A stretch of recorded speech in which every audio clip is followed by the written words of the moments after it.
At the end of the day, it starts with talking to your kids about drugs and having very honest and open conversations. And peer pressure, because And that's a real thing. and that's why the kids start, right? They're curious, they're young, they're being experimental because that's the age they're doing it. Hi, and welcome to Girls Gone Gritty. We are back together in Bring It On Studios. I'm finally healthy, and Jen's back from her vacation to OBX. We had a phenomenal 4th of July weekend on our bike crawl. Thank God we had no injuries. We're both safe and sound. Yes, you're a little accident prone by the end of the crawl, but we were still biking, not crawling. Thank God, because crawling after biking is never a good idea. Thank God I wasn't crawling getting back from Outer Banks. I was so scared of the trip back because the time prior my family took this trip, it took 12 hours plus in ways. It's only 8 hours. You have to make 2 or 3 stops. So the 8-hour trip took us 10. That wasn't too bad, but 10 hours in the car is a long time. I don't recommend it. I like trying to shave off time. That's always my goal. If I get in a car and I see that my destination is 5 hours and 26 minutes, if I can get 6 minutes shaved off, that's a big number because it's usually pretty accurate if you're doing a continuous drive. And then I'll be excited. I'm like, I'm beating it. I'm beating the clock. We're going down. It gives me something to think about. And I get excited trying to shave off the duration of the drive. It's good to be back in Jersey for the rest of the summer because it's the place to be. I know my husband keeps trying to get me to go to Florida. And I'm like, this is where I want to be during the 4 months of the year. We live here for this very reason. It's not time to pack it up and split. But there is no shoulder season at the Jersey Shore right now. We are thick in shoulder to shoulder with every single person that wants true. to be in the Jersey Shore. It's a lot of traffic and a lot of people. A lot of people. Totally. Well, our top 3 is always interesting. And today it's a little serious and a little not so serious. We're talking about big political things that impact our lives. So Number 3, hydration break is a real problem if you're a soccer player because it's not meant to be FIFA. Continuous play of game. You have a halftime. That's what soccer players are used to. They play 2 halves. And everybody is up in arms because it allows the athletes to get a reprieve. So they've got more gusto and it seems like more PKs as a result. And coaching and strategizing can happen during these water breaks. But Jen and I think it's just follow the money, because if you have 2 water breaks a game and how many games in the World Cup, and now you've got a Super Bowl type ad being showcased twice during the game that used to not be a factor. Somebody's getting rich. And FIFA's no dummy either because their logo goes right after the ad and it's held there for a few seconds longer. It's the last thing you see before you go back to the play. And the players are the ones that are up in arms about this because not only is this happening in fields in Mexico that have higher temperature and humidity, but it's happening in places where they're playing indoors and there's no humidity. It's a perfect 72 degrees. Changing the game of soccer, that's an endurance sport, right, that is meant to play 45 minutes, halftime. You get to regroup and then another half. And if you go to PKs, that has nothing to do with the playability of the game. It has to do with the goalkeeper predominantly and one kicker. I don't appreciate the fact that they're changing the game. And at the end of the day, this is a money grab. It's not the players aren't happy. They're disgruntled too. Yeah.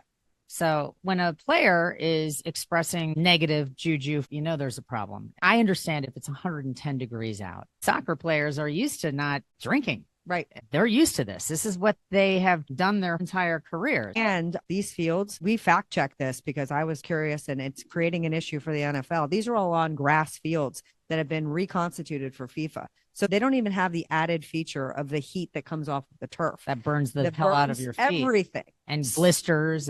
The fact that those 2 things have changed simultaneously, it's just boggling to me that they make this change. It's not okay. And we know as athletes, it changes the cadence of the game. You could have momentum and you take a break and it changes everything. It does. I'm happy about the grass because there's going to be less injuries if that keeps tipping, because turf is synonymous with ACL injuries, etc.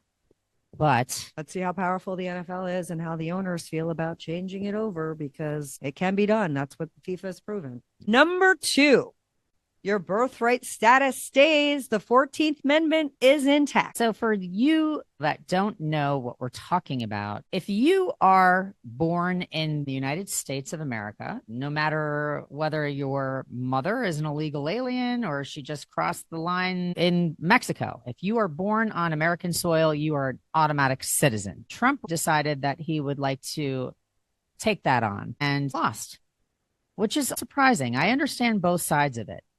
We talked about if you were from another country and it was deplorable conditions and you got pregnant, wanted to come to America to give your child a better life at all costs. I understand that. However, we can't take every person's child that is in utero that wants to give birth on our soil, because as taxpayers, we are paying for that person. You got to draw a line somewhere. Jen made a great point earlier. 250 years ago, we had a lot of people from different countries that were coming in to settle in the United States. That made sense.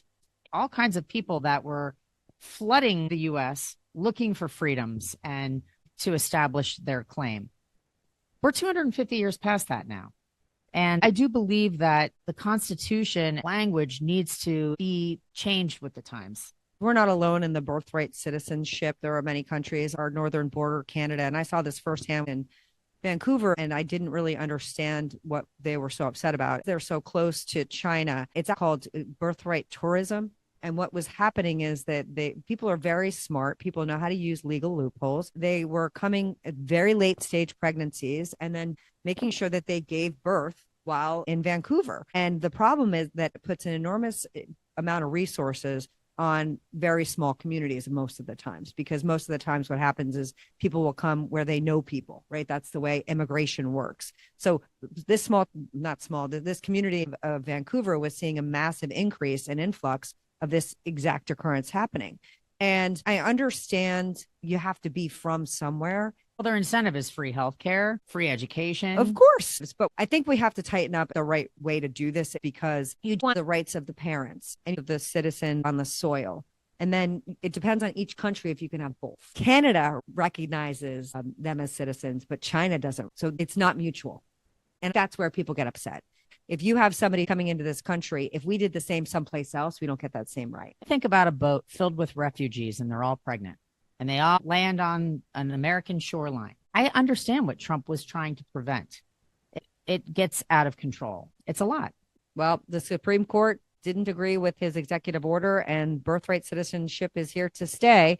Number one, the Supreme Court said women only in women's sports, state by state basis. That's a no-brainer. Women should play with women and men should play against men. And regardless of transition, it's not about that. It's about the physicality of male versus female biology. They're stronger, faster, bigger, more capable than we are. And we do not need them as opponents or teammates. Listen, I think that it's really obvious, especially going back to what I just said about the reciprocal rights of citizenship.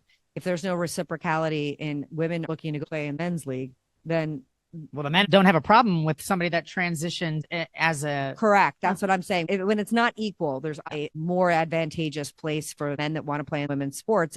And is there an impetus for them to transition because of the sport? You hope not. You hope there's a real need and desire. And I don't judge that. And there's people that transition and they're happier as another sex, which Absolutely. is great. And we support that. But there are definitely people that recognize that they're going to be more superior on the other side of the fence. And that's not okay. Yeah. And if there is an outpouring of people transitioning that want to play, at some point, you're going to have to create a league. It's like the enhanced athletes, where they acknowledge the fact that there are athletes that are taking performance enhancements and they're in a different category. You cannot pretend you're doing this the real way and naturally if you're taking anything that's changing your biometrics. So I think it's the same. A league of their own.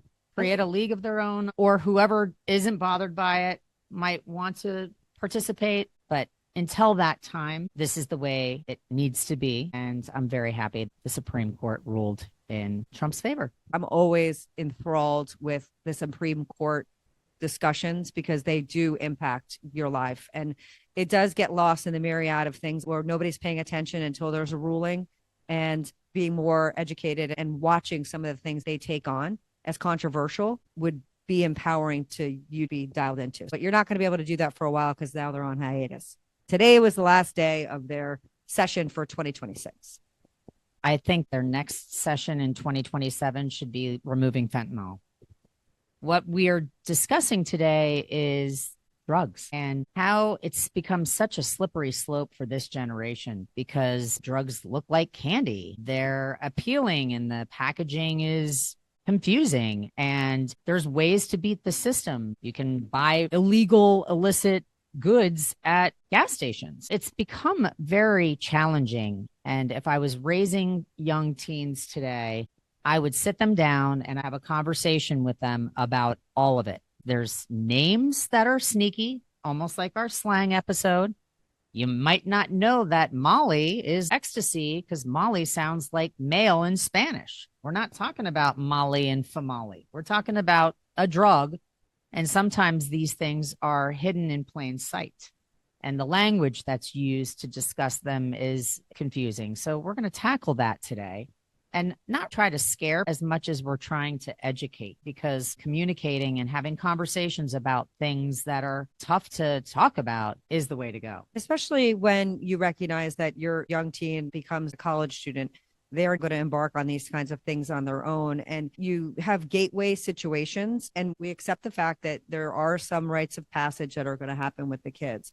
But these illicit drugs are readily available. And it can be one and done, especially they're like with dirty fentanyl. bombs now. Anything goes. Everything under the kitchen sink can be in some of these things, which is terrifying. Back when we were growing up, people would do shrooms or cocaine. I don't remember cocaine being cut with fentanyl. I remember it being cut with laxatives or even just aspirin, another white powder form of something. But now everything is being cut so that people can profit more, and they stick a little fentanyl in everything because it's really addictive. And then that drug dealer is getting hit up. It's in Adderall, it's in Xanax. And we have learned that we were out of tune with a lot of the language and the new designer drugs. And it's complicated. There's different classifications, and a lot of them started for good intention and good reason. And they're abused. Do have medicinal purposes. You talked about the fact that your mother had some. My mom was on fentanyl patches when she was in the throes of her cancer. Right. And she was using opioids and fentanyl patches. Those patches were such a problem. When I put the patches on my mom, I had to wear gloves, and her patch would stay on for 72 hours. And I would still have to put on gloves to extract the patch. That is how strong and potent fentanyl is. It's actually terrifying. I said to Jen earlier, why is fentanyl even legal? It does do medicinal things. It does help a certain demographic that technically needs it.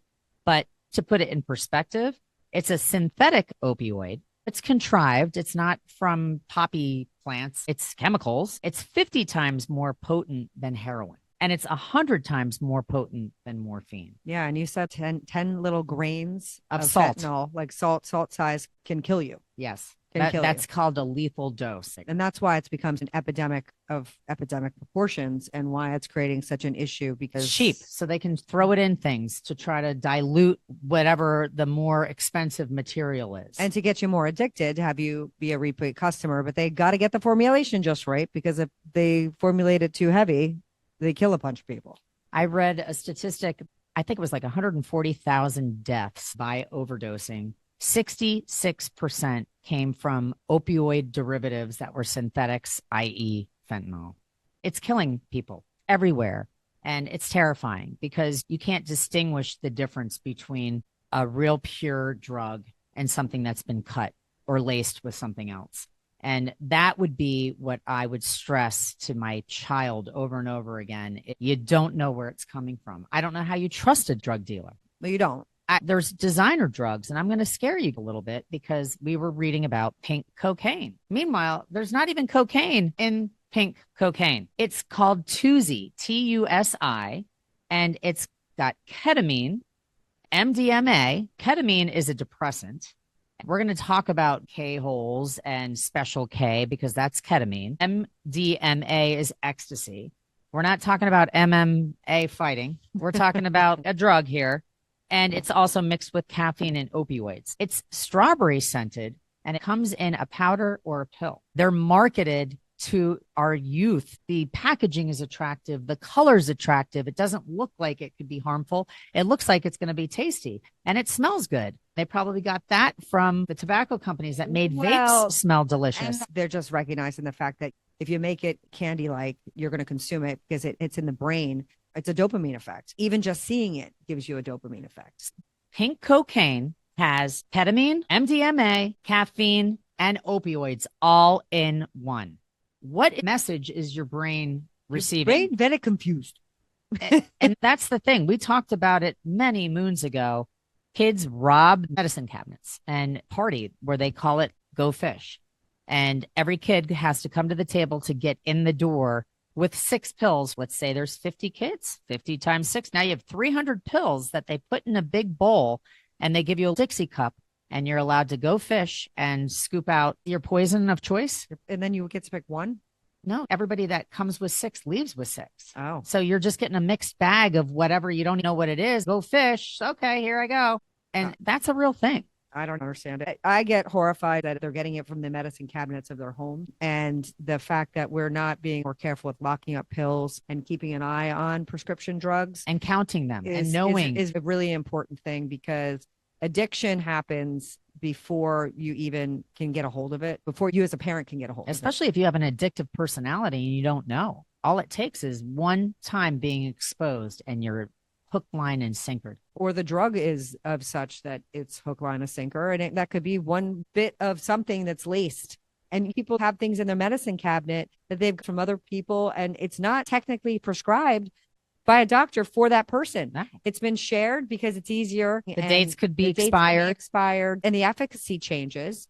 So you really have to be careful with prescription drugs at home. That's for sure. Well, I'm going to scare you guys with a story. My first experience of seeing somebody on Special K.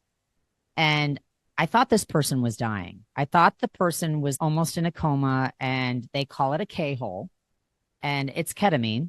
And this person was unable to walk or talk, definitely paralyzed, sitting slouched, inaudible. This was in Las Vegas at a club. And I actually knew the person. And I said to a friend of ours, I think we need to call 911. He's like overdosing. And all the people that were familiar with him were like, K-hole, K-hole, chanting K-hole because they knew that he was in the K-hole. And when you suddenly come out of it, then they started chanting his name.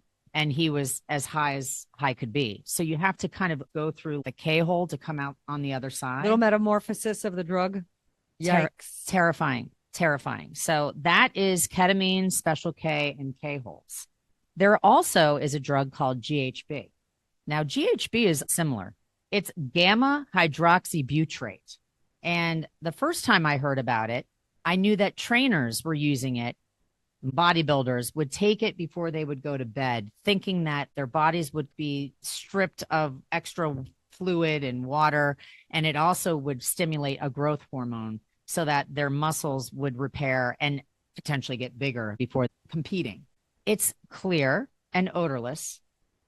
People used to carry it around in water bottles.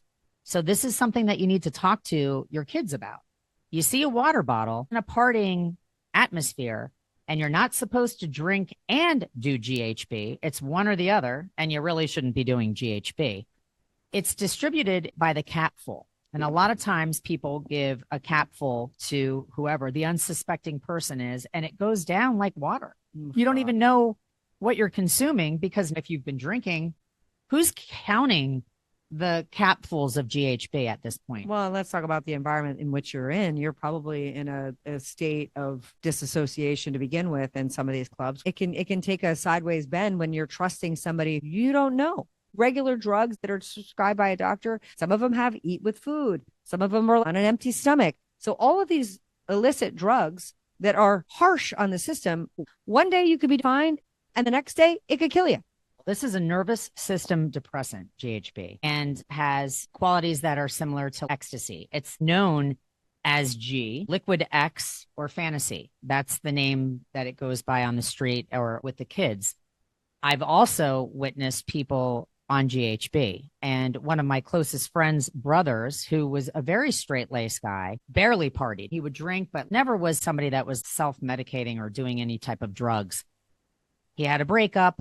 He went out with a group of friends. They wanted to get him over the hump, and he started getting capfuls of GHB. He was not counting because he wasn't aware of what it was, and he overdosed, and it was devastating, and he is no longer with us. And that was a young man in his early 30s, out of the warning zone age range. Maybe, maybe not. I'm not sure what the warning zone is anymore. And here's where your infrastructure of people is even more important, because having a wingman and having somebody that knows. He was vulnerable. Here's the first problem. When you have an odorless, tasteless cap full of a substance that you can take. Imagine if somebody would pick up the bottle and drink the whole bottle. It's frightening. Odorless and no taste. That's toxic. You have to let your kids know that those substances are out there and that they can't tell that they're ingesting them beyond swallowing a cap full of something odorless and tasteless. Yeah. And think about how quick that is to pour in somebody's drink, which happens all the time. It can also be used as a date rape drug for sure. Yeah.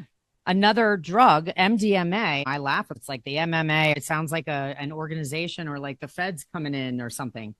It's ecstasy, also known as X. It comes in a lot of different forms, but ecstasy is also something like Rufinol that can be used as a roofie, and you can be drugged and date raped. There's not a positive here. No. Rainbow fentanyl is rage now, and we're going to share photos of what that looks like. It's almost chalk colored Skittles. It looks like these pleasing little candies that could kill you within one swallow. At the end of the day, it starts with talking to your kids about drugs and having very honest and open conversations. And peer pressure, because that's a real thing. And that's why the kids start, right? They're curious, they're young, they're being experimental because that's the age they're doing it. And then it also becomes like, well, why don't you want to do it? Don't you want to be a part of our group? It's an inclusion aspect of being an adolescent and being in college. We read an article that social media is ground zero for drugs for this generation. For everything. Let's just go back to that. It's ground zero for everything. It's frightening that a young child can consume graphic imagery of drugs, what it looks like, and watch TikToks and be exposed before we even have conversations with them. So that's the other thing that you have to take into consideration. If you're giving your kid a device, they're learning so much more than we ever did before you're having a conversation. And don't you want to be the one that's educating and empowering your child before they see some jackass do something on TikTok, like do a lethal amount of something to look cool because it's a challenge? There's a lot of very frightening things that are readily available. Jen is going to talk about what you can get at your local convenience store or your gas station. Gas station heroin has been around for a really long time. And the problem with it is it looks very much like the 7-Hour Energies, and the Kratom is the one that I've seen in a convenience store here in New Jersey. These drugs operate in a legal gray area, which is the problem, because the other drugs we've talked about, they're either for medicinal uses or they're illegal. These can skirt a lot of state regulations and don't have age verification to purchase these items. And they mimic prescription painkillers like opioids. So the addiction piece of these gas station bottles goes up exponentially. And you wouldn't know as a parent a lot of times. Listen, I feel this way about some of these sports energy drinks. Oh, yeah. I pull up these energy drinks that my kids can buy anywhere in a grocery store. Yep. And I'm like, what the hell is this crap you're drinking? They are not healthy. They are not okay. And they are just barely getting away with what they're doing. I remember going to gas stations in college looking for NoDos.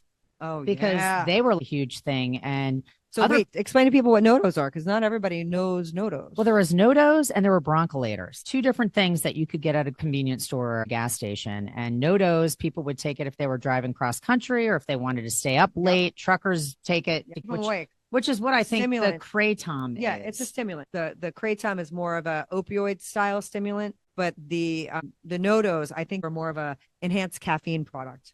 There's also Phenibut, Phenibut, which affects GABA receptors and creates sedation or euphoria. So maybe that's more similar to the NoDos. And the broncholators is for people that had asthma. Yeah. But really, it just made you wake up. And that's what Nikki Taylor's sister died from. Chrissy Taylor, which was devastating. I think she was taking broncholators while she was drinking, and it really increases your heart rate. And I also think this is during the time period of the diet pills being a big thing, where everybody was on the diet pill. So let's be clear when we say these things. We had these issues when we were growing up. However, what we're seeing is the escalation and the intensity of availability and awareness has also escalated on the same trajectory of insanity. The only thing that was attractive when we were growing up might be a pot brownie because it looked good and you didn't taste it if they prepared it correctly. But now there's gummies and candy looking everything and packaging that is compelling you to open and ingest it. We did not have to deal with that. If I saw a giant gummy bear or a Swedish fish, and I was 13 years old and I thought I could get into that package and eat it, I was going to. Yeah, but going back and dating ourselves quite a bit, the availability and volume of products that consumers have at our fingertips has also gone exponential. I wouldn't have had the opportunity to purchase it because we had one store in our town and you didn't have everything coming to you via Amazon or via your device and figuring out a way to get it. Another big thing was Whippets. People would do Whippet, which was the whipped cream dispenser or those little silver canisters. Whippets were the big thing. All you had to do was go to the grocery store and get nitrous oxide from whipped cream. Ready Whip? Yeah, Ready Whip. Had at the end of it, like nitrous oxide. When you get it out, that's how it pushes it up. And people would do Whippets. You didn't get the intensity of the canisters people were doing. But again, it's always been there. Yeah. But our point is that it's just so much more dangerous, so much more available and tolerated, I'll say, because everybody's trying to be cool. And mixed with so many more ingredients. Another thing that's starting to make a resurgence is K2 or spice, which is known as fake weed. So there you have synthetic cannabinoids. And whenever you factor a chemical into something, the word synthetic should scare the crap out of you. This is when kids were vaping and getting popcorn lungs. It's cheaper. It's readily available for them. They can go buy these contraptions at gas stations. Yep. And we have to instill fear in our kids that it could be one and done, or you don't know what you're getting because life isn't a box of chocolates and you're getting everything thrown in under the kitchen sink like the Go Fish Party model. And we have to remind them that the companies all want you to become a user. And I have never seen that word used in any other way, but getting you addicted and stuck on something. Absolutely. Like you're not a member of a club. You're not included in a community. They're not trying to build utopian society. They want to isolate you, alienate you, and take your money.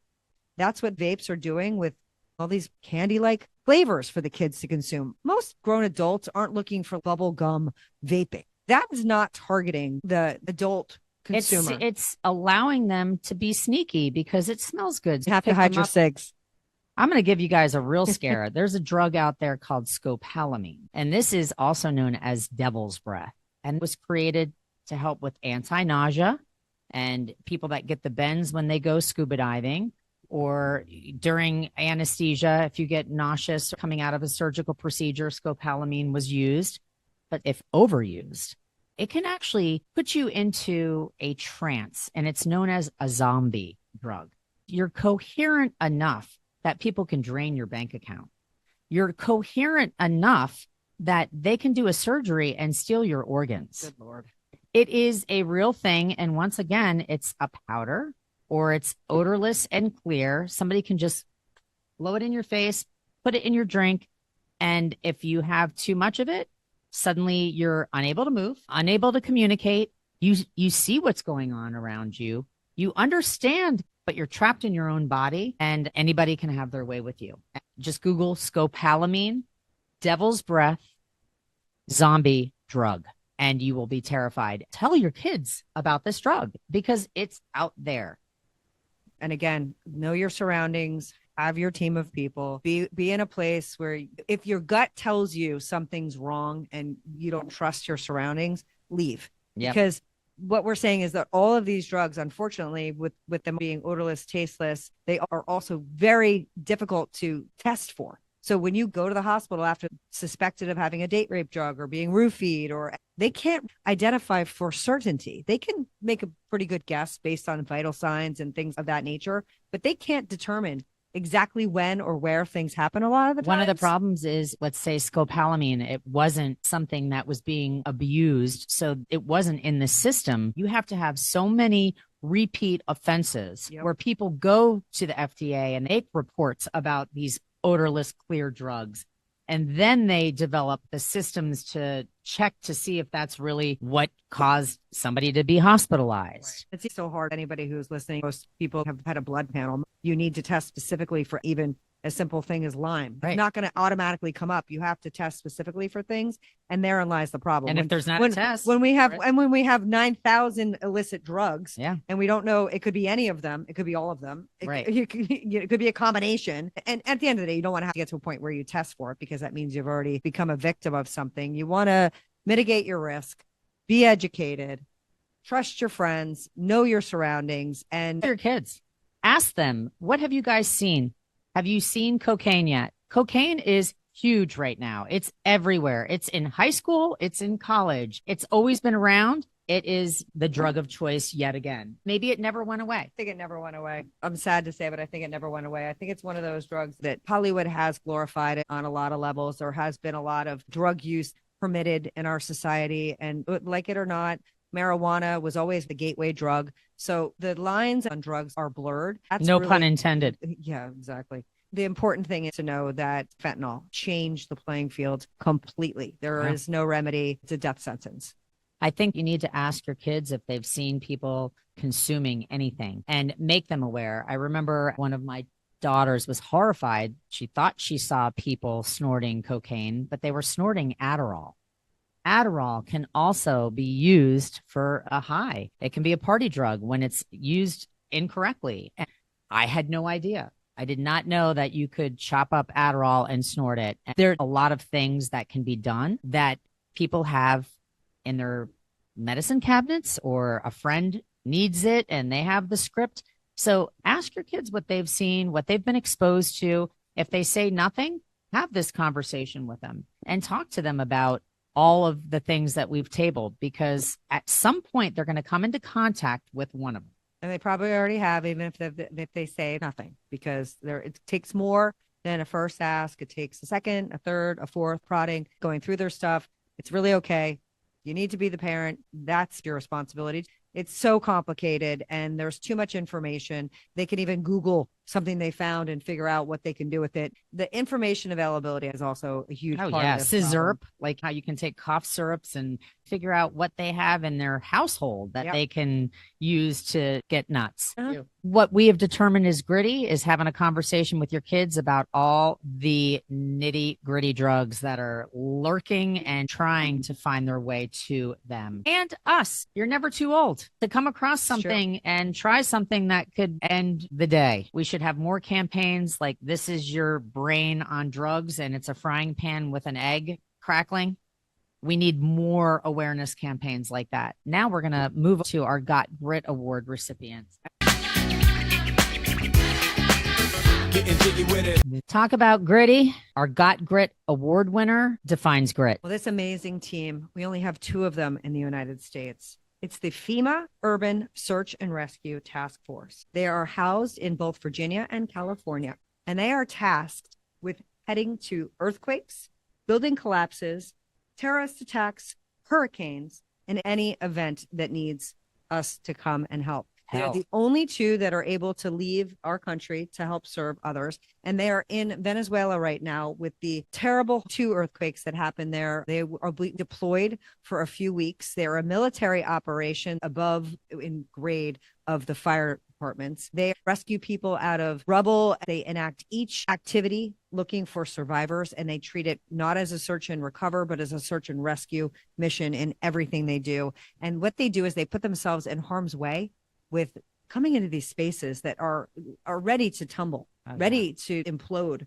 a lot of times. There are 80 from each team deployed, and I'm not sure if that number will go up as they need our assistance. But these natural disasters remind us that we need each other and humanity, and the fact that these people insert themselves into these precarious situations to help people in need. It was grittier than anything. Authorities report 12,721 people have been displaced in 7 174 buildings have collapsed. Almost 50,000 people, including children, remain missing under rubble. Gosh. With rescue workers racing against a closing survival window. So these teams, they have work ahead of them. They have a lot of work ahead of them. And we pray for everyone in Venezuela affected by that enormous natural disaster that there just aren't words for. Oh, my God. No. But we do have a lot of words for our song of the week. And hopefully they will inspire you to be someone who goes into a burning building of theory, maybe not practicality. When you're there to help and support somebody, your words can land as help and hope. The sky was falling and streaked with blood. I heard you calling me, then you disappeared into the dust. Up the stairs, into the fire. Yeah, up the stairs, into the fire. I need your kiss, but love and duty called you someplace higher. Somewhere up the stairs, into the fire. May your strength give us strength. May your faith give us faith. May your hope give us hope. May your love give us love. It's one of my favorite albums by Bruce Springsteen. That's Into the Fire from his Rising album, post 9/11. After 9/11. I got chills as you were reading the lyrics because it's so powerful. The imagery he sets forth in that And this song. is what these teams are doing in Venezuela. Absolutely. So that's what we're going to leave you with. Be a hero, even if it's just saving somebody in your own household by having a conversation. Absolutely. Thank you so much for tuning in to Girls Gone Gritty. See you Thursday. Peace.